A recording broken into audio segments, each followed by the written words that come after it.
नमस्कार, आप देख रहे हैं प्रदेश का नंबर 1 और सबसे भरोसेमंद news channel India news Haryana और मैं हूं आपके साथ आयुष चित्रांश। कृषि कानून पर हंगामा बढ़ता जा रहा है और विरोध प्रदर्शन से शुरू हुई लड़ाई अब आंदोलन का रूप लेकर दिल्ली तक पहुंच गई है। हरियाणा और पंजाब दोनों कृषि प्रधान राज्य हैं, लिहाजा सबसे ज्यादा नए कानून का विरोध यहीं पर है। अब दिल्ली कूच की तैयारी में पंजाब के हजारों किसान हरियाणा के बॉर्डर पर पहुंचे और पुलिस की ओर से तमाम कोशिशें की गईं, लेकिन अंबाला के शंभू बॉर्डर पर बैरिकेडिंग को तोड़ते हुए किसान पैदल ही आगे बढ़ गए। अब अंबाला ही नहीं, करनाल से लेकर कुरुक्षेत्र लगभग हर जिले से ऐसी ही तस्वीरें सामने आईं और फिर शाम होते होते किसान आंदोलन को लेकर सियासी बयानबाजी भी खूब हुई। मुख्यमंत्री मनोहर लाल ने कैप्टन सरकार पर निशाना साधते हुए किसानों को उकसाने का आरोप लगाया और केंद्रीय कृषि मंत्री की ओर से किसान संगठनों को बातचीत का न्योता दिया गया, तो फिर विपक्ष किसानों के साथ इस तरह के सलूक को गलत बता रहा है। लेकिन किसान आंदोलन और सियासी बयानबाजी के बीच सबसे बड़ा सवाल यह है कि कोरोना बेकाबू है। राजधानी दिल्ली का हाल किसी से छिपा नहीं है। ऐसे में आंदोलन का रास्ता सही है? आइए इस पर आपको हमारी ये खास रिपोर्ट दिखाते हैं। किसान प्रदर्शन पर है, लेकिन पंजाब से हरियाणा तक सियासत भी जोरों पर है। सीएम मनोहर लाल ने एक के बाद एक 3 ट्वीट कर साफ किया कि कैप्टन अमरिंदर सिंह किसानों पर ओछी राजनीति कर रहे हैं। उन्होंने कहा कि कैप्टन अमरिंदर सिंह जी, जैसा कि मैंने पहले भी कहा है और अब फिर से कह रहा हूं कि मैं राजनीति छोड़ दूंगा अगर एमएसपी पर कोई भी संकट आता है। इसलिए कृपा करके बेचारे किसानों को भड़काना बंद कर। इतना ही नहीं, सीएम मनोहर लाल ने दूसरे ट्वीट में साफ शब्दों में कैप्टन के आरोपों का जवाब दिया। उन्होंने कहा कि मैं पिछले 3 दिनों से आपसे बात करने की कोशिश कर रहा हूँ, लेकिन दुख की बात है कि आप मुझसे बात नहीं करना चाहते। ये दिखाता है कि आप किसानों के मुद्दे को लेकर कितने चिंतित हैं। आप सिर्फ ट्वीट कर रहे हैं और बात करने से भाग रहे हैं। तीसरे ट्वीट में सीएम मनोहर लाल ने लिखा कि आपके छल और झूठ के प्रचार के अंत का समय आ गया है। लोगों को आपका असली चेहरा देखने दीजिए। कृपा करके मासूम लोगों की जिंदगी को कोरोना काल में संकट के मुंह में ना झोंके। मैं आपसे अपील करता हूं कि लोगों की जिंदगी के साथ ना खेलें। कम से कम महामारी के समय में सस्ती राजनीति ना करें। अच्छा होता अगर हमारे हरियाणा का वातावरण खराब कर रहे हैं तो ये पंजाब के लोग और जो उकसाए गए हैं कैप्टन अमरिंदर सिंह पंजाब की कांग्रेस सरकार के। अच्छा होता अगर हमारे हरियाणा का वातावरण खराब कर रहे हैं तो ये पंजाब के लोग और जो उकसाए गए हैं कैप्टन अमरिंदर सिंह पंजाब की कांग्रेस सरकार के। दरअसल कैप्टन अमरिंदर सिंह ने ट्वीट कर हरियाणा प्रशासन पर आरोप लगाया था कि वो किसानों को रोककर उन्हें भड़का रहे हैं, जिसके बाद सीएम मनोहर लाल ने ट्वीट कर उन्हें जवाब दिया। वहीं गृह मंत्री अनिल विज और बीजेपी प्रदेशाध्यक्ष ओपी धनखड़ ने भी कैप्टन अमरिंदर सिंह पर आरोप लगाया। उन्होंने कहा कि वो किसानों के कंधे पर बंदूक रखकर चला रहे हैं। अनिल विज ने तो यहाँ तक कहा कि पंजाब सरकार ने कुछ असामाजिक तत्व किसानों के बीच भेजे हुए हैं, इसलिए समाधान नहीं हो रहा है। ये किसान आंदोलन चल रहा है, आंदोलन करना सबका अधिकार है, लेकिन आपके अधिकार से लोगों के सड़क पर चलने के अधिकार पर रोक नहीं लगनी चाहिए। इसलिए हम उनके साथ संयम से बात कर रहे हैं। हमने बहुत संयम बरत रहे हैं और बार बार उनको समझाने की कोशिश कर रहे हैं और हमने ये भी उनको कहा है कि अगर आपको किसी से बात करनी है तो हम आपकी बात करवा देते हैं। कल मुख्यमंत्री जी ने ऑफर किया था कि आप मेरे पास आ जाइए, मैं आपके केंद्रीय मंत्रियों से बात करवा देता हूँ, और कुछ लोग राजी भी हो गए थे। लेकिन ऐसा लगता है कि पंजाब ने कुछ एंटी सोशल एलिमेंट्स भी बीच में भेजे हुए हैं जो नहीं चाहते हैं कि शांतिपूर्वक तरीके से किसी बात का समाधान हो। सरकार ने, केंद्र सरकार ने और प्रधानमंत्री जी ने कहा है कि ये खरीद यूं ही रहेगी, मंडी यूं ही चलेगी, एपीएमसी एक्ट यूं ही रहेगा, तो संदेशा तो साफ है। तो अब जो आंदोलन है वो केवल और केवल कांग्रेस पर आयोजित है और कैप्टन अमरिंदर पंजाब में इस आंदोलन को हवा दे रहे हैं। सबको दिख रहा है, अपने राजनीतिक फायदे के लिए दे रहे हैं। शैलजा ने तो यहाँ चंडीगढ़ में ही कह दिया था कि किसानों के कंधे मिले तो क्यों ना उस पर चलाए बंदूक। तो ऐसी ही बात हो रही है। किसानों के कंधों का केवल कांग्रेस पार्टी इस्तेमाल कर रही है अपने पॉलिटिकल हित के लिए और वहाँ की इकोनॉमी को तबाह कर रही है। एक तरह से बीमारू राज्य बनाने की तरफ जा रहे हैं कैप्टन अमरिंदर जो है, क्योंकि कितने समय तक रेल बंदी रही, उसके कारण से आज जो है उस प्रकार के उसको हवा देना केवल और केवल इसलिए कि मुझे आने वाले चुनाव में पॉलिटिकल बेनिफिट लेना है। इन कानूनों का किसानों को कोई नुकसान नहीं है। देश भर का किसान इस बात को जानता और समझता है। वहीं पूर्व सीएम भूपेंद्र सिंह हुड्डा ने कहा कि सरकार को किसानों से बातचीत कर समाधान निकालना चाहिए। उन्होंने फिर दोहराया कि सरकार 3 कृषि कानून लेकर आई है, एक चौथा कानून और लेकर आई। देश को सबको अपना अधिकार है। किसान जो आवाज़ उठा रहे हैं इनकी भी बातचीत से निपटाना चाहिए। दबाने से कभी दबती नहीं है आवाज़। देखिए, कानून तो कोई हाथ में लेते, लेकिन जिस प्रकार से कल मैं देख रहा था जो वाटर कैनन छोड़े गए कोरोना काल में, तो वाटर कैनन और ज़्यादा बीमारी को बढ़ाएगा, ठंडे उसमें। तो बहुत सरकार को भी संयम से काम लेना चाहिए और बातचीत करें उनसे। वो बातचीत करने चाह रहे हैं, जो भी बात करें उनका समाधान निकालना चाहिए। जैसा शुरू में मैंने कहा था जब ये 3 कानून इन्होंने बनाए थे कि चौथा कानून और लेके आए कि एमएसपी से कम कोई भी खरीद करेगा उसको सजा का प्रावधान होना चाहिए। किसान आंदोलन पर राजनीति तेज होती जा रही है, वो भी तब जब सरकार किसानों से बातचीत को तैयार है। केंद्रीय कृषि मंत्री नरेंद्र तोमर की माने तो 3 दिसंबर को उन्होंने किसानों को बातचीत के लिए भी बुलाया था।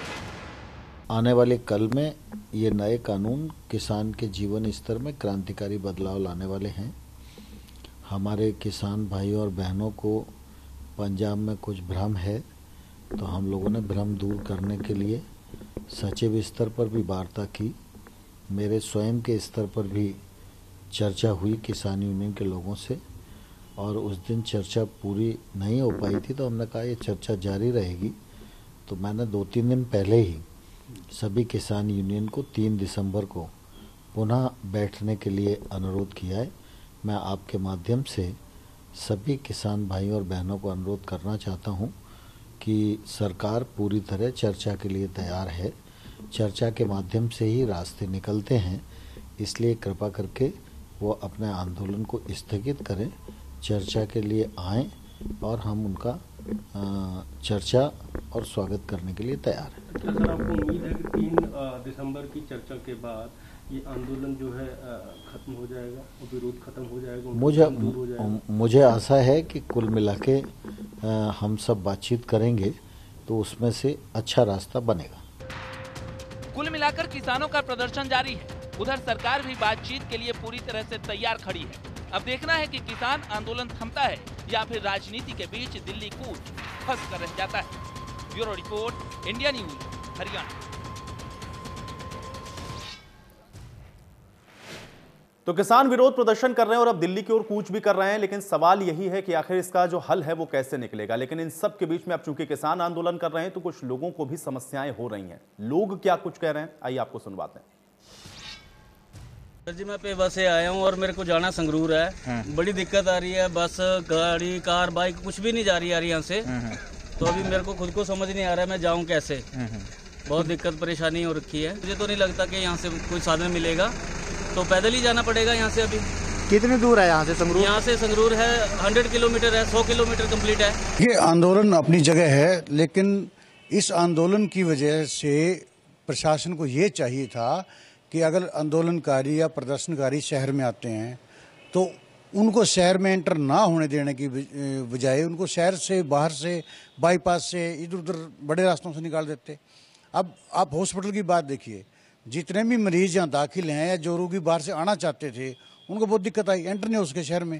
सर ये जाम गलत लग रहा है। इससे काफ़ी शादियाँ थी, किसी का घर का कोई बच्चा बीमार है, कोई घर का बीमार है, बहुत दिक्कत हो रही है इससे। ये सरकार ने इसके बारे में सोचना चाहिए, किसानों का भी हल करना चाहिए। इससे सभी आम आदमी को काफ़ी समस्या का सामना करना पड़ रहा है। इससे आम पब्लिक को, किसानों का जो भी मुद्दे हैं उससे सरकार से बात करें। पब्लिक को, आम पब्लिक को परेशान करने का क्या फायदा? ਅਸੀਂ ਪੰਜਾਬ ਤੋਂ ਰਹੇ ਪਟਿਆਲੇ ਤੋਂ। ਮਤਲਬ ਕੀ ਤੁਹਾਨੂੰ ਉਤਾਰ ਦਿੱਤਾ ਬੱਸ ਤੋਂ? ਕੀ ਕੀਤਾ ਉਹਨਾਂ ਨੇ? ਉਤਾਰ ਦਿੱਤਾ ਬੱਸ ਤੋਂ। ਕੀ ਕਹਿੰਦੇ ਨੇ? ਆਂਦੇ ਇੱਥੇ ਬੱਸ ਅੱਡਾ ਨੇੜੀ, ਬੱਸ ढाई की दूर ਦਾ देने पे। 1 किलोमीटर यहाँ से। ਹੁਣ आप कैसे पैदल ही जा रहे हैं? और क्या करें? कहाँ जाना कहा है आपने? बस अड्डे पे पानीपत जाना आगे। जाम लगे जी, मैं डेली आना जाना, मैं जी लेबोरेटरी से काम करता जी। अब क्या दिक्कत आ रही है सर? अब मेरे को अब बाईपास होके इंद्री होके जाना पड़ेगा। मेरे को यहाँ से 10-15 किलोमीटर और लेना पड़ेगा, फिर जाके मैं नीलो खड़ी पहुँचूँगा। मेरे कुरुक्षेत्र से आया हूँ सर, मेरा घर वहाँ पर है। गांव मेरा है जवारा। अच्छा, सोनीपत। अच्छा, सोनीपत में क्या हुआ परिवार में? सर मेरे घर में मेरी मदर पड़ी हुई है, मरी हुई। मेरे पास 7:30 बजे टेलीफोन आया, मैं घर से तैयार होकर के चलिया। मैं अपनी माँ का वो तो चलिए, आपने देखा कि किस तरीके से जो लोग हैं वो भी हलकान और परेशान हो रहे हो, लेकिन उन सब के बीच में आप देख रहे हैं कि जो किसान हैं वो भी अपने आंदोलन के रास्ते को फिलहाल छोड़ते हुए नजर नहीं आ रहे हैं। और आज की बड़ी बहस की शुरुआत करें उससे पहले आज के अहम सवाल उस पर भी नजर डाल लेते हैं। सवाल आज की बड़ी बहस का पहला यह है कि कोरोना के काल में आंदोलन का जो रास्ता है क्या वो सही है। दूसरा सवाल यह है कि प्रदर्शन का तो हक है, लेकिन जिंदगी के साथ खिलवाड़ क्यों है और किसानों के बहाने आखिर कौन साजिश कर रहा है, ये तीसरा अहम सवाल है। आज इन्हीं सवालों के साथ आज की बड़ी बहस करेंगे, क्योंकि इन तीनों ही सवालों के साथ ये जो हल है वो कैसे निकलेगा ये भी अपने आप में बेहद महत्वपूर्ण है, क्योंकि किसान अब बॉर्डर से होते हुए दिल्ली की ओर कूच कर रहे हैं और आरोप प्रत्यारोप अपनी जगह पर हैं जो होते हुए आपको नजर भी आ रहे हैं। और आज की चर्चा की शुरुआत करते हैं। तमाम मेहमान मेरे साथ जुड़ गए हैं, उनका परिचय मैं आपके साथ करवा देता हूं। प्रवीण अत्रे जी हमारे साथ जुड़े हुए हैं, प्रवक्ता हैं भारतीय जनता पार्टी के। प्रवीण जी बहुत स्वागत है आपका। बजरंग दास गर्ग जी हमारे साथ जुड़े हुए हैं, प्रवक्ता हैं कांग्रेस पार्टी के। बजरंग दास गर्ग जी आपका भी स्वागत। रजत पंजेटा जी हमारे साथ जुड़े हुए हैं, प्रवक्ता हैं इनेलो के। रजत पंजेटा जी आपका भी बहुत स्वागत। सुखदेव सिंह जी हमारे साथ जुड़े हुए हैं, प्रवक्ता हैं पंजाब कांग्रेस के। सुखदेव सिंह जी आपका भी स्वागत है। और राजेश दहिया हमारे साथ जुड़ चुके हैं, किसान नेता हैं। राजेश दहिया जी आपका भी बहुत स्वागत है। राजेश जी आपसे ही शुरुआत करते हैं, क्योंकि केंद्रीय कृषि मंत्री की तरफ से तो कहा जा रहा है कि भाई 3 तारीख तक का जो समय है वो आपको दिया गया और 3 तारीख को तो वो बैठ करके बातचीत के लिए तैयार है, लेकिन विरोध इन सबके बीच में भी हो रहा है। कूच आप लोग दिल्ली की ओर कर रहे हैं, क्या वजह है? सर, कृषि मंत्री ने अगर समाधान ढूंढना था तो जब हमारे नेता वहां मिलने गए थे उनके साथ बदतमीजी की गई, उनको अटेंड नहीं किया गया, उनसे ढंग से बात नहीं की गई, समझा? तो कृषि मंत्री पे तो हमारा विश्वास उठ चुका है। अब ये जो कह रहे हैं कि 3 तारीख को, तो 3 तारीख तक क्या करेंगे? 3 तारीख तक तो हमारे जो किसान हैं वो दिल्ली को अंदर घुस जाएंगे और फिर जो परेशानी सरकार को होगी, लोग जनता होगी, उसका कौन खमियाजा भुगतेगा? अभी तो आज पहला दिन है, अभी तो दिल्ली में पूरे पहुंचे भी नहीं है, अभी तो हमारे सोनीपत भी नहीं पहुंचे हैं। अगर सारे किसान हमारे दिल्ली में आ जाएंगे और वहां पर 1 महीने के लिए डेरा डाल लेंगे तो कृषि मंत्री क्या करेगा? ये बातें कृषि मंत्री को पहले सोचनी चाहिए थी ना। अब हम उनसे मांग क्या कर रहे हैं? वार्ता की जरूरत ही क्या है? जो हमारी डिमांड है उनको मान लें, उनको डिमांड मानने के बाद उनको ओपन करते हैं, प्रेस मीडिया में दे दें, उसका कानून बना दें, तो हम हमारा आंदोलन शांत हो जाएगा। तो ये लेकिन राजेश जी, हल तो बातचीत से निकलेगा ना, क्योंकि जो करना है वो तो कृषि मंत्री को ही करना है।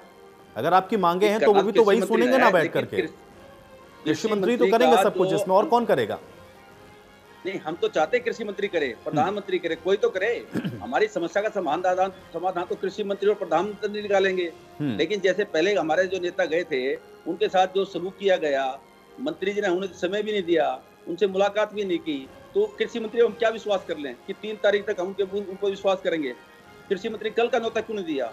कल में क्या दिक्कत थी उनको कि उनको 3 तारीख तक का समय दिया? वो चाहते हैं 3 तारीख तक जनता और परेशान हो। देखो, किसान ने तो मन बना चुके हैं कि वो जब तक दिल्ली से बाहर नहीं जाएंगे, जब तक अपनी बात का समाधान नहीं करा के जाएंगे। उसमें कृषि मंत्री हो, प्रधानमंत्री हो, कोई भी हो, वो अपनी बात रखे, हमसे वार्तालाप करे, या हमारे जो उद्देश्य हैं जो हमने बता रखे हैं उनको पूरा कर दे, हम शांत हो जाएंगे। प्रवीण अत्रे जी, भाई किसान दिल्ली नहीं छोड़ेंगे जब तक आप उनकी मांग को नहीं मानेंगे। आपको बातचीत करनी है, वो बातचीत के लिए आ जाएंगे, लेकिन वो रहेंगे दिल्ली के अंदर जब तक आप उनकी बातों को नहीं सुन लेंगे, मतलब मानेंगे नहीं जब तक, तब तक वो वापस नहीं जाएंगे। अब इसका क्या हाल है?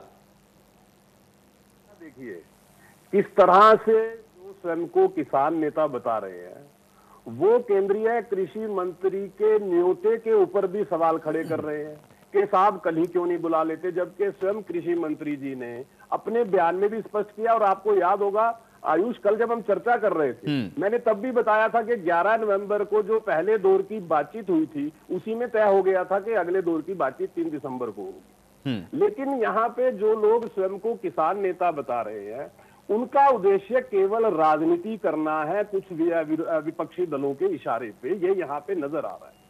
ये जो कृषि बिल है जिसकी चर्चा हम कर रहे हैं, आजाद भारत के इतिहास में सबसे बड़ा कृषि सुधार है।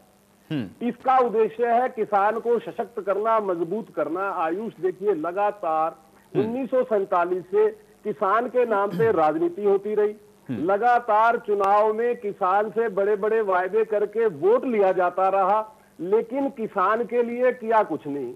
मैं उदाहरण देके बताऊंगा, आप कोई चुनाव उठा के देख लीजिए, कांग्रेस के चुनावी घोषणा पत्र में एक वायदा होता था किसान का कर्जा माफ करेंगे। क्या वजह है कि 70 साल से भी किसान उसी कर्ज के चक्रव्यूह में फंसा रहा? क्या वजह है कि कांग्रेस ने कभी कोई ऐसी नीति, कोई ऐसी पॉलिसी बनाने की नहीं सोची कि किसान इस चक्रव्यूह से मुक्त हो जाए, किसान को जरूरत ही ना पड़े कर्ज लेने की? जब ये कृषि बिल लाए गए, उद्देश्य यही था कि किसान की आय को दुगना किया जाए, किसान को सशक्त किया जाए। लेकिन उससे एक सबसे बड़ी परेशानी किसको हुई? उन राजनीतिक दलों को जो किसान से इस तरह के वायदे करके वोट हथियाते रहते थे। उनके लिए परेशानी का सबब बन गया, क्योंकि वो जानते हैं किसान मजबूत होगा, सशक्त होगा, किसान इस चक्रव्यूह से बाहर आ जाएगा तो वो झूठ से बरगला नहीं पाएंगे, वो अपनी राजनीतिक दुकान नहीं चला पाएंगे। यही वजह है। अब देखिए कैप्टन कौन बरगला रहा है? पंजाब के मुख्यमंत्री प्रवीण अत्रे जी, कौन बरगला रहा है?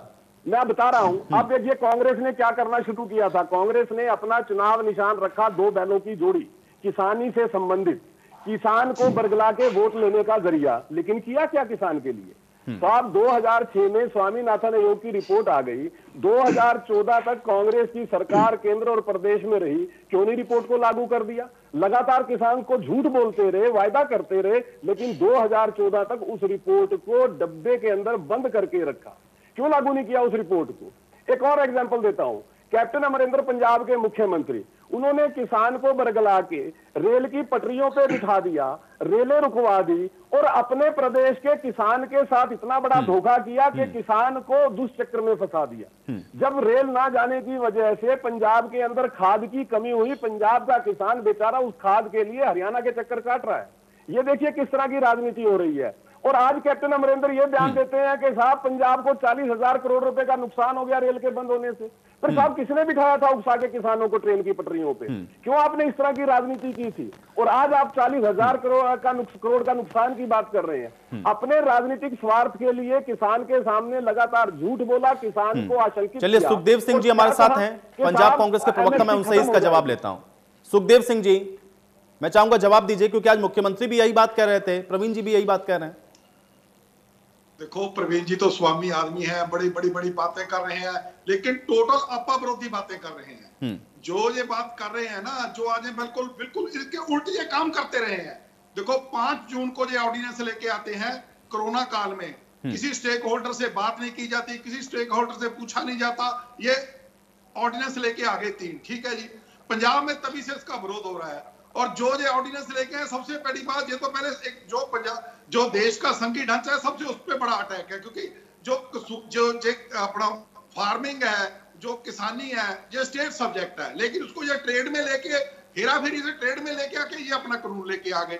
चलो उसके बाद जब इनको बार बार बात की किसानों ने, अब स्टेट ने भी, लेकिन इन्होंने किसी की बात नहीं सुनी। और उसके बाद हो क्या रहा है, आज जो दुख, जो लोगों को कष्ट हो रहा है, वो सिर्फ बीजेपी की वजह से हो रहा है। अगर किसान कोई अपनी एजिटेशन करना चाहता है शांतमय ढंग से, उनको दिल्ली जाने दिया जाए। रोका क्यों जा रहा है? अगर रोकोगे तभी हल्ला हो रहा है ना। अगर वो चला जाएगा तो दिल्ली जाएगा। वो परमिशन मांगता है रामलीला ग्राउंड की, उसको वो नहीं मिलती। वो परमिशन मांग रहा है अपना जंतर मंतर की, उनको वो नहीं मिलती। और उसके बाद जो असल तो मुद्दा है, असल मुद्दा जो अगर ये कह रहे हैं ना, फार्मिंग में इतने बड़े रिफॉर्म्स लेके आ रहे हैं, भैया जिसको आप जिसके लिए फायदा कर रहे हैं वो कहता मैं फायदा लेना नहीं चाहता, तो आप देना क्यों चाहते हैं? आप पहले बात तो कर लेते स्टेक होल्डर से। लेकिन ये टोटली कारपोरेट्स को खुश करने के लिए ये तीनों कानून लेके आए हैं। और मैं आपको एक बात बड़ी जिम्मेदारी से बता रहा हूं, आज जिस कारण ये कर रहे हैं, ये कह तो कैप्टन अमरिंदर को रहे हैं ना पंजाब के मुख्यमंत्री, सिर्फ राजनीति पोलराइजेशन की कोशिश कर रहे हैं। बीजेपी ने इसके एजिटेशन पे पहले इनको नक्सल कहा किसानों को, फिर उसको बिचौलिए कहा, और तीसरी बात इन्होंने अपना एक एजेंडा सेट करने के लिए जो देश में कर रहे हैं, इन्होंने क्या क्या हमारे पुराने अपने प्रेसिडेंट निकाले सांपला जी, वो जाके मालाएं डालने लगे हैं अंबेडकर जी के, क्योंकि पंजाब में सबसे ज्यादा दलित आबादी है। ये उसको पोलराइजेशन करने के लिए इन्होंने ये सब ढोंग रचा है, क्योंकि ये पंजाब को काबू करना चाहते हैं और पोलराइजेशन के लिए, दलित वोट के लिए। और जब दलित ने इनको भगाया तब इनको समझ ठीक है। चलिए, अब इस बात का जवाब प्रवीण जी देंगे, लेकिन इस चर्चा में बजरंग दास जी को भी मैं शामिल करता हूं। बजरंग दास जी, भाई कांग्रेस मोटिवेट कर रही कहीं ना कहीं, अब पंजाब सरकार से लेकर के सबके ऊपर आरोप हो रहे हैं। मैं चाहूंगा थोड़ा जवाब दें बजरंग दास गर्ग जी।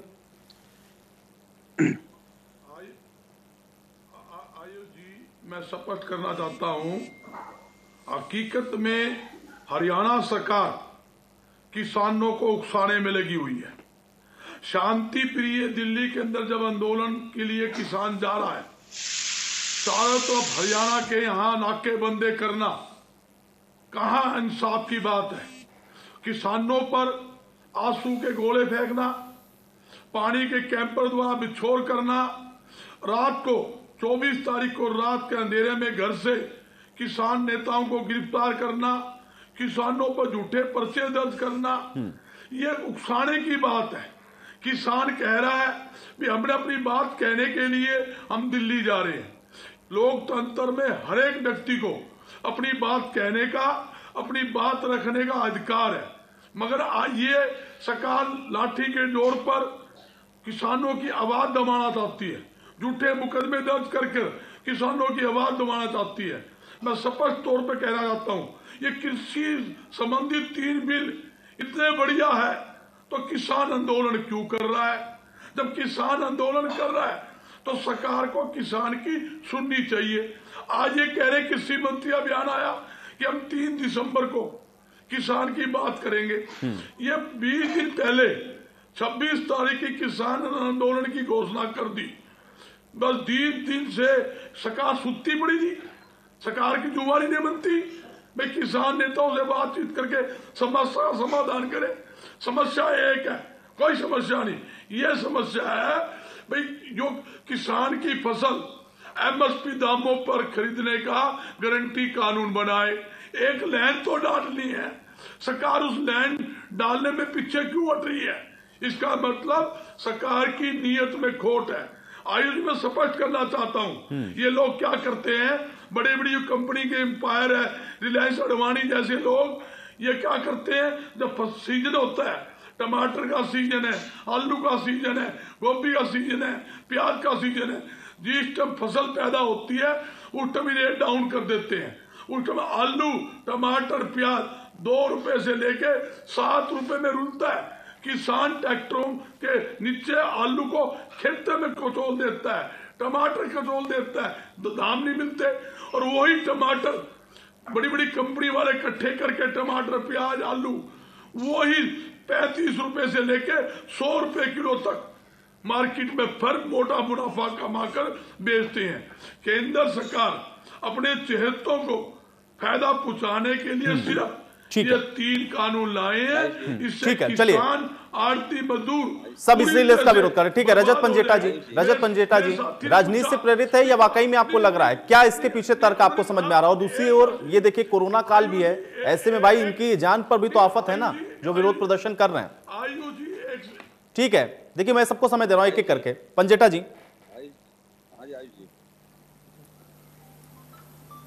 बिल्कुल आयुष जी, जो आप बात कह रहे हैं कि ये ना इस पे सारी की सारी बातों के ऊपर बहुत विस्तार से चर्चा हो चुकी है। मैं आपको सरल भाषा में बिल्कुल ये बता देता हूँ कि किसानों को दिक्कत क्या है और किसान क्या बातचीत करना चाहते हैं।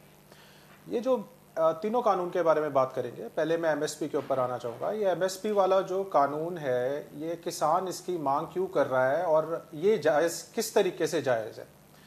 आप एक बात देखिए, जब ये बार बार बोलते हैं, ये सब कुछ वर्बली बोलते हैं, लिखित में देने को तैयार नहीं है। अब ये कहते हैं कि लिखित में देने हम ये जारी रखेंगे मगर लिखित में नहीं देंगे। किसान कहता है आप लिखित में दें। अगर लिखित में MSP का कानून लागू हो जाएगा तो उससे सरल तो कोई चीज ही नहीं हो सकती। ऑटोमेटिकली 1 नेशन 1 मार्केट अपने आप हो जाएगी। इन्होंने बहुत बड़ा भाषण दिया प्रधानमंत्री ने, और वो ज्यादा ही उत्साहित होकर उन्होंने ये कह दिया कि किसान दुनिया भर में, हिंदुस्तान में नहीं दुनिया भर में अपनी उपज कहीं भी भेज सकता है। मैं प्रधानमंत्री जी से कहना चाहूंगा, उनके पास 8,600 के विमान नहीं है, ना उनके पास खर्चा है तेल डलवाने का। आपने तेल बहुत महंगा कर दिया कोरोना काल के अंदर। तो ना पटना बिहार के किसान को यहां आके धान बेचने की जरूरत है, ना धान घोटाले होंगे।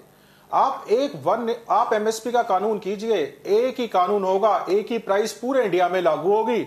2 किलोमीटर दूर जाके मंडी में किसान अपनी उपज बेच देगा। 1 नेशन 1 मार्केट अपने आप होगी, ना किसान धक्के खाने की जरूरत है। और उससे सबसे बढ़िया बात क्या होगी, प्रवीण अत्रे जी अभी एक बहुत लंबा चौड़ा भाषण दे रहे थे। उन्होंने कहा कि किसान को सशक्त करना और उसकी आय दुगनी करनी।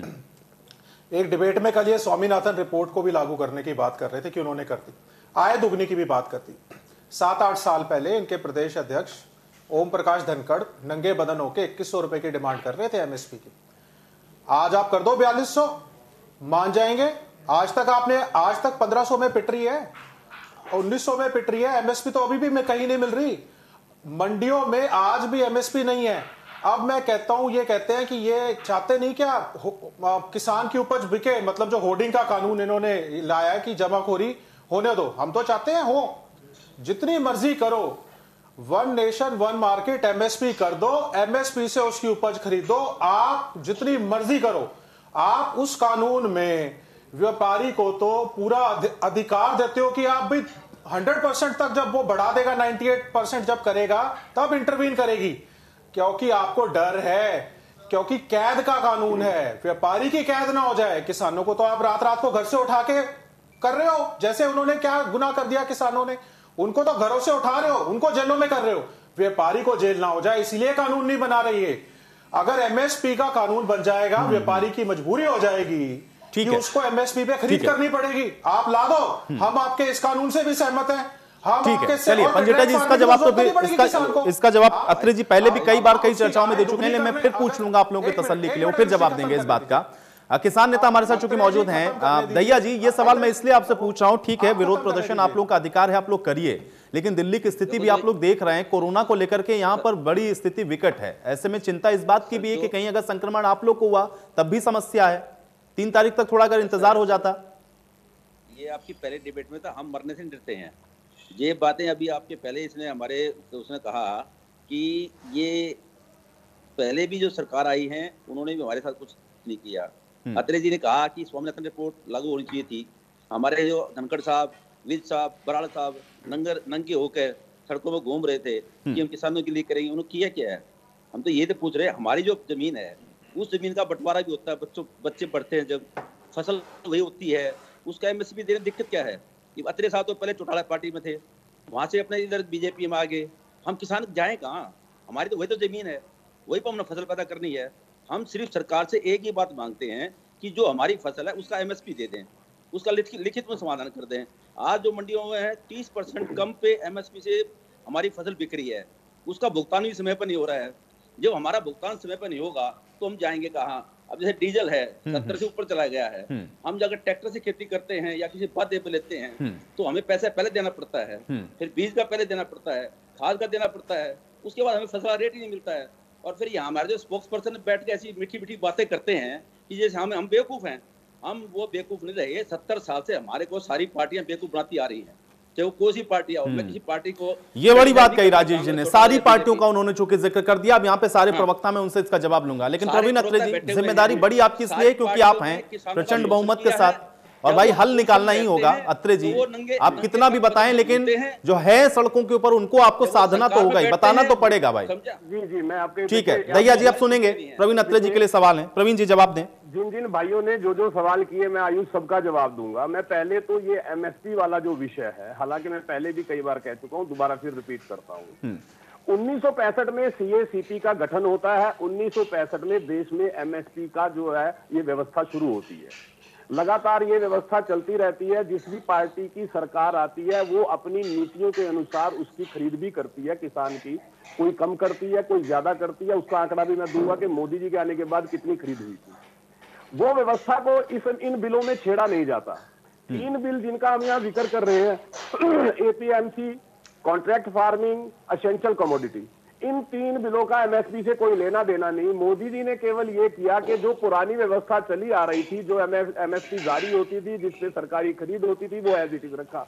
उसके अलावा एक पैरेलल व्यवस्था किसान को और दे दी कि किसान अपनी उपज को मंडी के बाहर भी बेच सकता है, अपनी शर्तों पे बेच सकता है। जहां किसान के पास केवल एक व्यवस्था होती थी कि वो मंडी में ही बेचेगा, और अब उनको एक पैरेलल व्यवस्था दूसरी भी मिल गई। बजरंग दास जी, मुझे पता है आपको एतराज है इस बात पर, कई बार आप इस बात को लेकर के कह चुके हैं, ठीक है, लेकिन एक एक करके सुनेंगे। गर्ग साहब मैं आऊंगा आपके पास, प्रवीण जी की बात कंप्लीट हो जाए, उनको बहुत सारे सवालों के जवाब देने। प्रवीण जी थोड़ा शार्प में और थोड़ा जल्दी। छेड़ा नहीं, पुरानी व्यवस्था को छेड़ा नहीं, दूसरी व्यवस्था साथ में किसान को दे दी, लेकिन इन लोगों की पेट में तकलीफ होनी शुरू हो गई क्योंकि इससे इनकी राजनीति आहत होती है। दूसरी बात, यहाँ पे धनखड़ जी का नाम लिया गया, सुभाष बराला जी का नाम लिया गया और कहा गया कि स्वामीनाथन आयोग की रिपोर्ट के लिए प्रदर्शन किया। देखिए, पहले तो मैं सभी मित्रों को एक बार जरूर पूछूंगा कि एक बार ये जरूर बता दें, स्वामीनाथन आयोग की रिपोर्ट के अंदर टोटल सिफारिशें कितनी की थी डॉक्टर स्वामीनाथन ने।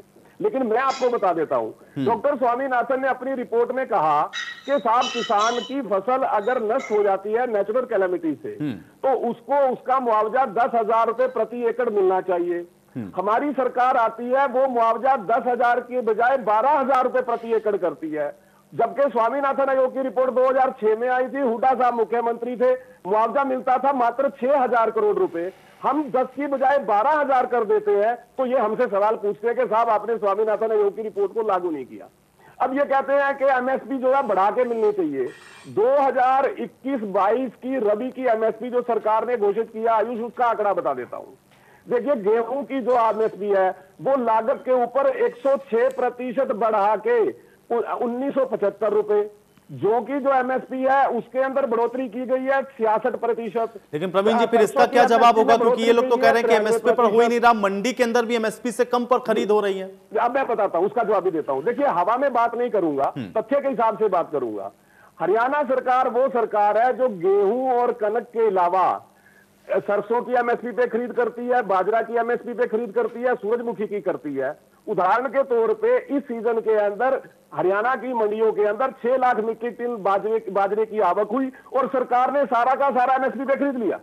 और बाजरा, जिसकी 2014 के अंदर एमएसपी 1200 रुपए थी मात्र, आज उसकी एमएसपी 2150 रुपए। आयुष, हमारी सरकार ने कितनी बढ़ोतरी की है ये मेरे मित्र खुद गणना कर लेंगे। ये केवल झूठ बोल के हवा में बात करके बात को टालने की कोशिश करते हैं, लेकिन यहां मैं तथ्य के साथ बात करूंगा। लेकिन प्रवीण जी, इसका क्या हल निकालेंगे? देखिए प्रवीण जी, आप इन डाटा और इन आंकड़ों को कई बार रख चुके हैं, मुझे लगता है ये पैनलिस्ट सबके पास वो डाटा होगा। मुझे ये बताइए प्रवीण जी, देखिए हल का मैं जिक्र करूंगा, मुझे ये बताइए कि ये लोग कह रहे हैं कि हम दिल्ली में रहेंगे जब तक आप इसका हल नहीं निकालेंगे। उनकी मांग आपको माननी पड़ेगी। वो उनकी सबसे बड़ी मांग ये है कि आप एमएसपी को इंश्योर कर दीजिए।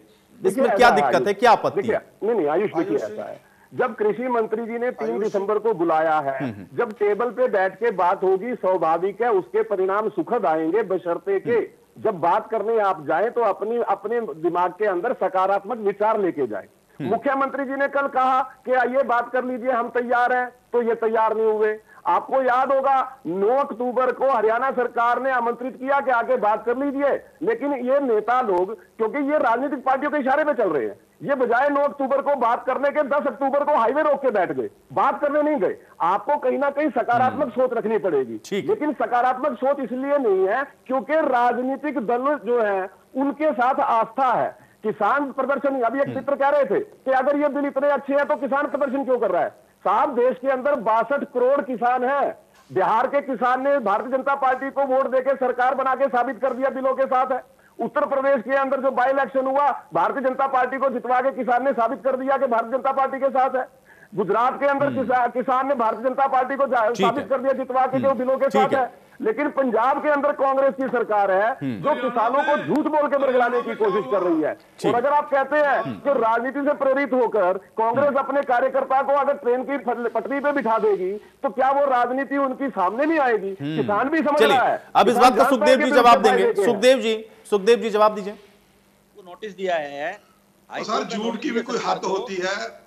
भी किसान संगठन ने तो हर एक ने कहा है, कोई राजनीतिक पार्टी, चाहे वो कांग्रेस है, चाहे बीजेपी है, चाहे अकाली दल है, चाहे कोई और पार्टी है, भी हमारे प्रोग्राम से दूर रहें और कोई भी पॉलिटिकल बंदा वहां पे नहीं जाता। और बिल्कुल एक बात कर रहे हैं। अरे भाई साहब, मैं आपकी बात में नहीं बोला, भाई साहब आपकी बात में नहीं बोला, लंबा चौड़ा भाषण दिया, मैंने सुना।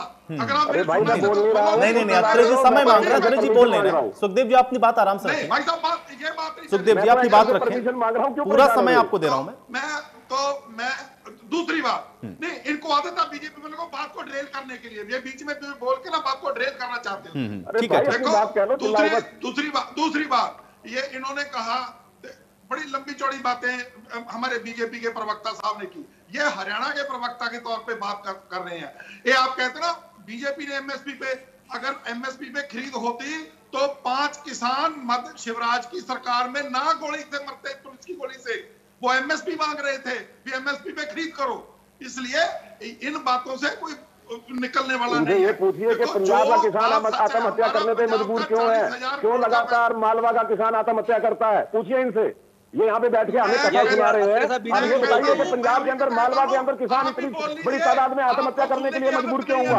आपको पता है मानसा के अंदर एक गांव है जिसके अंदर एक किसान नहीं बचा, पूरे गांव का किसान जो है आत्महत्या कर गया। मैंने पेपर में रिपोर्ट पढ़ी है, मानसा का गाँव है। आप यहाँ में भाषण दे रहे हैं बैठ के। आपकी बात सुनी नहीं मैंने, आपकी बात सुनी ना। ऐसे झूठ मत बोलिए बैठ के, अपने गिरबान में झांकिए, आपने किया क्या किसान के लिए? बीच में क्यों बोलते हैं? चलिए ठीक है, चलिए आरोप प्रत्यारोप से बाहर आ जाते हैं। ठीक है, थोड़ा फैक्चुअल बातें करते हैं, पॉइंट पॉइंट, एक एक पॉइंट रखते जाइए। समय मुझे देना है सबको, और आज दो दो कांग्रेस के प्रवक्ता हैं तो थोड़ा डिवाइड करना पड़ेगा ना मुझे समय। सुखदेव जी बात कंप्लीट करें, फिर बजरंग दास जी के पास भी मैं जाता हूं, हरियाणा के परिप्रेक्ष्य में वही बताएंगे। सुखदेव जी कंप्लीट करें। नहीं कंप्लीट नहीं, देखो मैं मेरी एक रिक्वेस्ट है, अगर आपने मुझे बुलाया है तो मेरी बात इनको कहे में चुप रहे, मैं तो इनकी बात में बोला नहीं। अगर आपने इनको बुलाया मैं सुन लेता हूँ, ये बोलने और बोलने बात दो ही। ठीक है सुखदेव जी, हो गया, आपने कह दिया, मैं आपको पूरा समय दे रहा हूँ, अपनी बात रखें जल्दी, समय की थोड़ी सी बाध्यता है मेरे साथ भी, मेरी भी मजबूरी समझे। मैं आपकी मजबूरी समझ रहा हूँ ना, मैं देखो पंजाब का RDF काट लिया, रूरल डेवलपमेंट फंड, इस फसल पे जो इस RDF काट लिया, इन्होंने कोई प्रॉब्लम नहीं, क्योंकि उकसा रहे हैं। ये कहते हैं ना राजनीति तो ये कर रहे हैं और ब्लैकमेल कर रहे हैं भी अगर आपकी पैसेंजर ट्रेन नहीं चलवाओगे तो हम भाड़े वाली दूसरी ट्रेन नहीं चलाएंगे, अगर दूसरी ट्रेन नहीं चलाओगे तो तीसरी नहीं चलाएंगे। ये राजेश दहिया जी को ये क्यों कहना पड़ा कि सभी राजनीतिक पार्टियां उसमें इंक्लूडेड हैं? ऐसा नहीं है, उन्होंने ये नहीं कहा कि बीजेपी जिम्मेदार है, वो कह रहे हैं जितनी राजनीतिक पार्टियां हैं किसानों का भला नहीं कर पाई कोई भी, इंक्लूड उन्होंने आपको भी किया, आपसे भी संतुष्ट नहीं है। उनका सर देखो उनका अपना एक नजरिया है, हम उसके मैं उसके नजरिए पे नहीं जाता। मेरी बात जो चल रही है, मैं जो हमारे बीजेपी के प्रवक्ता साहब बात कर रहे हैं ना, मैं तो उस बात का जवाब दे रहा हूँ। मैं उनकी बात को कंटेस्ट नहीं किया, दैट मीन्स मैं इस बात के लिए मैंने कंटेस्ट नहीं किया, तो इसलिए मैं ठीक है ना, उनकी बात कहीं ना कहीं तो कुछ तो ठीक होगी, लेकिन जिनकी बात ठीक ही नहीं है मैं उनकी बात तो बोल लेने दो ना मुझे। इसलिए इनसे पूछ लीजिए ना, इस फसल का RDF क्यों काटा, रूरल डेवलपमेंट फंड 3% क्यों काटा? जो सेंट्रल गवर्नमेंट से हम लेते हैं वो कोई खैरात नहीं लेते, हम इनको फसल खरीद के देते हैं और उस पर अपना 3% फंड लेते हैं, वो भी इन्होंने काट दिया। इसलिए इनका जो रवैया है वो टोटली इनका रवैया एंटी पंजाब है, एंटी फार्मर्स है, और ऐसे बातें करके कहते हैं ना, कौड़ी गोली पे शुगर का कोट करके वो गोली मीठी नहीं हो जाती, और ये जो कर रहे हैं इनका रवैया। चलिए अब सुखदेव जी आपकी बात का जवाब मैं लूंगा प्रवीण जी से। बजरंग दास गर्ग जी, किसान संतुष्ट नहीं है, संतुष्ट नहीं है, वो आपने भी जो किया उससे भी नहीं। बजरंग दास गर्ग जी। आयुष जी, किसान नहीं, किसान, आड़ती, मजदूर, ये एक चैन है, किसान के साथ जुड़ी हुई है। किसान की फसल मंडियों में आती है, तो मंडी में फसल आएगी उनको आड़त मिलेगी, मजदूर को मजदूरी मिलेगी, ये तीनों वर्ग एक साथ जुड़े हुए हैं। किसान ही तीनों वर्ग पूरी तरह सड़कों पर नाराज है। और मैं अत्रे जी का बात का जवाब देना चाहूंगा। अत्रे जी ने कहा कि किसान को आजाद कर दिया, किसान अपनी फसल कहीं भी बेच सकता है। ये कानून तो पुराना है, किसान अपनी फसल किसी भी राज्य में, जिला नहीं राज्य में बेच सकता है, ये तो पुराना कानून है, नई कोई बात नहीं है। दूसरी बात, इन्होंने कहा बाजरा और हर फसल हमने MSP पे खरीदी। जहां बाजरे की बात बना है, ये बाजरा और कपास दो फसल चल रही है, दोनों रुल रही है। बाजरा 1200 से लेकर 1400 रुपए में मंडियों में रुल रहा है, MSP रेट 2150 है। जो बाजरा परचेज सरकार ने किया है, सरकार के चेतों द्वारा किसानों से खरीदा गया सस्ता बाजरा, या राजस्थान से 1200-1300 रुपए क्विंटल बाजरा लेकर 2150 के अंदर सरकारी एजेंसियों को बेचा गया है। इसमें भी करोड़ों रुपए घपला इन्होंने किया है। और इन्होंने कहा कि कांग्रेस ने क्या किया किसानों के लिए, 72,000 करोड़ रुपए का कर्जा माफ केंद्र सरकार ने किसानों को किया। हरियाणा सरकार 2005 में बनते ही पहली कलम से 1600 करोड़ रुपए कर्जा माफ कांग्रेस राज के अंदर 2005 के अंदर किया। और जहां तक कि किसान के हित के अंदर जितनी योजनाएं थी वो कांग्रेस ने लागू की। कभी भी कांग्रेस के राज तो बजरंग दास गर्ग जी, किसानों ने ही क्यों नकार दिया फिर आपको? प्रदेश से लेकर के देश तक किसानों ने क्यों नकार दिया? और लगातार पिछले 5 साल का कार्यकाल और उसके बाद उससे भी ज्यादा प्रचंड बहुमत से आ गए। भाई किसानों ने भी तो वोट किया ना उसमें जाकर के। और अभी भी बाई इलेक्शन और बिहार का इलेक्शन, मध्य प्रदेश का इलेक्शन, सबका जिक्र कर दिया प्रवीण अत्रे जी ने। किसानों ने वहां भी वोट किया जाकर के। अगर ये इतना ही काला कानून था तो किसान इनको सत्ता से बाहर फेंक देते। आयुजी हम हरियाणा, हम आयुजी हम हरियाणा बैठे हैं, हरियाणा की बात करेंगे। हरियाणा के अंदर भाजपा को धूल चटाने का काम बड़ौदा के अंदर किया। बाई इलेक्शन हमेशा सरकार का होता है। आप देखिए इनके साझा मोर्चा के गठबंधन के 70,000 प्लस वोट थे, आज इनको 20,000 कम वोट मिले हैं। हमें 20,000 से ज्यादा प्लस वोट मिले हैं। भारी बहुमत से बाई इलेक्शन कांग्रेस ने हरियाणा में बड़ौदा के अंदर जीत के परचम लहराया। दूसरी बात, जहां आप कह रहे हो भाई किसान का मामला है, भाई मैं पूछना चाहता हूं अत्रे जी से, जब आप कहते हो भाई एमएसपी पर हम खरीद करेंगे, मंडियां बंद नहीं होगी, तो इनको तकलीफ किस बात की है? एक लैंड डालने की, एक लैंड डाल सकते हैं। देखिए चर्चा घूम फिर करके फिर वहीं आ जाती है। प्रवीण अत्रे जी के पास उस सवाल का वही जवाब है जो सवाल आप पूछ रहे हैं, और आप कई बार ये सवाल पूछ चुके हैं। ठीक है, पंजेटा जी कुछ कहना चाह रहे थे, मैं चर्चा में पंजेटा जी को शामिल करता हूं। देखिए बजरंग दास गर्ग जी इस सवाल का जवाब वो कई बार दे चुके हैं। अब वो कैसे करेंगे उसके लिए वो ये भी कह रहे हैं कि भाई 3 तारीख का तो इंतजार करिए ना, अब केंद्रीय कृषि मंत्री ही बताएंगे इसका हल क्या है। हमें तो यही इंतजार करना होगा, क्योंकि ना आप फैसला कर सकते हैं ना हम कर सकते हैं। फैसला तो कृषि मंत्री को करना है, सरकार के स्तर पर होना। हम 3 तारीख का इंतजार करते हैं बहरहाल। ठीक है, अब देखते हैं 3 तारीख को क्या होता है। पंजेटा जी क्या कहना चाह रहे थे? रजत पंजेटा जी। कृषि मंत्री के पास पल्ले कुछ नहीं है। कृषि मंत्री आयुषी, ठीक है, आयुषी, प्रवीण अत्रे जी। चलिए गर्ग साहब, पंजेटा जी को सुन लीजिए। अब पंजेटा जी को सुन लीजिए गर्ग साहब। भाई 2 प्रवक्ता हैं आज कांग्रेस के, थोड़ा समय मुझे बराबर से देना होगा ना। पंजेटा जी। कोई दिक्कत।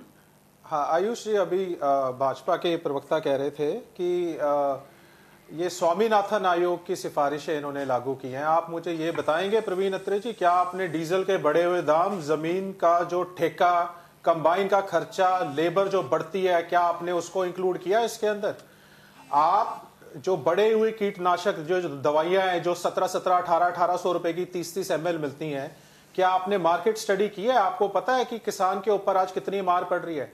ये जो 80 रुपए लीटर जो पूरी दुनिया में डीजल के दाम $1 प्रति बैरल से भी कम आ गया था, और आपने कम करने की बजाय उल्टा बढ़ाए डीजल के दाम। आपने दोरी का 10 गुना किसान के ऊपर मार मारी, और आप कहते हो कि आपने किसानों का भला किया। दूसरा, कल भी बोल रहे थे, आज भी बोल रहे थे मुआवजे की बात।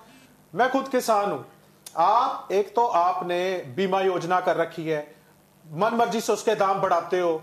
जब मुआवजा देने की बात आती है ना अत्रे जी, तो जिस घर में कोई कमाऊ है, कोई वकील है जिसके पास काम होना हो, घर भी बैठा हो, आप उसको मुआवजा नहीं देंगे। आपने 3600 कंडीशन लगा रखी है। कौन सी आपने बुढ़ापा पेंशन उतनी दे दी 5100? कौन सी आपने बेरोजगारी भत्ता दे दिया? आप उसके भी आंकड़े प्रस्तुत कीजिए ना। और रही बात स्वामीनाथन आयोग की, आप कहते हो आज अगर लागत से भी किसान मर रहा है आपकी महंगाई की वजह से, आपकी नीतियों की वजह से, उसको उसकी लागत भी नहीं मिल रही, आप आय दुगनी करने की बात कर रहे हो। आज आप ओपनली टीवी चैनल पे बैठ के बोल दो, जो आपके प्रदेश अध्यक्ष 2100 रुपए आज से 8 साल पहले मांग कर रहे थे, आप कर दो उसके 4200, हो जाएगी दाम। और आपको दिक्कत क्या है? मैंने तो बड़ी सरल भाषा में कहा, जिससे सब इस बात का जवाब दे दें कि अगर यह लिखित में हो जाएगा और कम खरीद में कानून बन जाएगा कि सजा होगी, तो 1 नेशन 1 मार्केट अपने आप हो जाएगी। जब आप कहते हो कि आप चाहते नहीं किसान की फसल बिके, फसल तो आज भी किसान की एमएसपी पे नहीं बिक रही। बहुत लोगों की दुकानें बंद हो जाएंगी अगर एमएसपी किसान को सीधी मिलने लग जाएगी। ऐसे मंडी सेक्रेटरी सुसाइड नहीं करेंगे, ऐसे नए नए केसेस नहीं आएंगे। और वहां आपने एक पैरेलल व्यवस्था जो लागू करी है, आपने जो एसेंशियल कमोडिटीज एक्ट के अंदर होर्डिंग की, वो सीधा उस व्यापारी की कैद होगी। आप जब दाम बढ़ ही रहे हैं हर चीज के, 100-200 रुपए किलो सब्जी बिक रही है।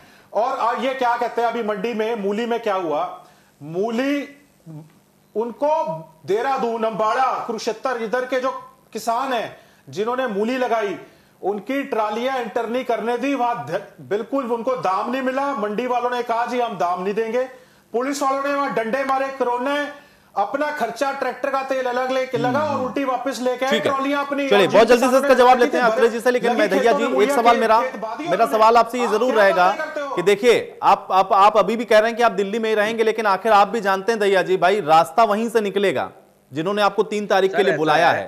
तो अगर आप लोग, मुझे लगता है कि थोड़ा सा धैर्य रख लें तो मुझे लगता है कि जो काम आज हो रहा है अगर नहीं निकलता हल तो ये बात आप बाद में भी कर सकते हैं, लेकिन कम से कम 5 दिन 4 दिन जो बीच के उसमें तो सेफ रहेंगे ना। दहिया जी, दिल्ली में बैठे रहने से क्या होगा? नहीं होगा क्या, समाधान होगा? समाधान क्यों नहीं होगा? जब दिल्ली में बैठेंगे तो मैं कहता हूं ये अपने आप समाधान निकाल लेंगे। अब आप जैसे इसने कहा कि बजरंग लाल जी ने कहा कि बड़ौदा चुनाव जीत गए हैं, वो क्यों जीते थे? वो ये नहीं कि पार्टी है, वो ये था कि हुड्डा साहब पे थोड़ा लोगों को विश्वास था कि हुड्डा साहब ने जब सरकार बनी थी उन्होंने बिजली के बिल माफ किए थे और उन्होंने थोड़ा रिलीफ दिया था किसान को, इसलिए उस हुड्डा साहब के भरोसे पे बड़ौदा सीट जीती है। ये नहीं किसी पार्टी का उसमें लेना देना नहीं था। मैं ये कहता हूँ कि लोग, जनता जो है या किसान जो है उसका सभी पार्टियों से विश्वास उठ चुका है, इसलिए उन्होंने दिल्ली कूच की तैयारी करी है। और अगर ये हमारी बात को नहीं मानेंगे तो आगे क्या होगा वो इनको पता होगा, क्योंकि पहले भी एक बार हमने इंडिया गेट पर कब्जा कर लिया था। इस बार अगर ऐसा रहा तो उसका पार्लियामेंट की तरफ पहुंच जाए। इनको ये पता ही नहीं अभी तक एक दिन हुआ है।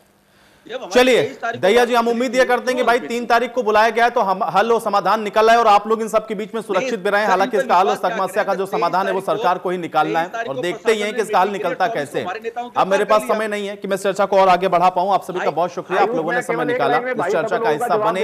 हालांकि अब देखना यह है कि अब 3 तारीख को इस समस्या का जो हल है वो किस तरीके से निकाला जाता है, क्योंकि कृषि मंत्री की तरफ से सभी को आह्वान किया गया है, बुलाया गया है। आज बड़ी बहस में मेरे साथ फिलहाल इतना ही।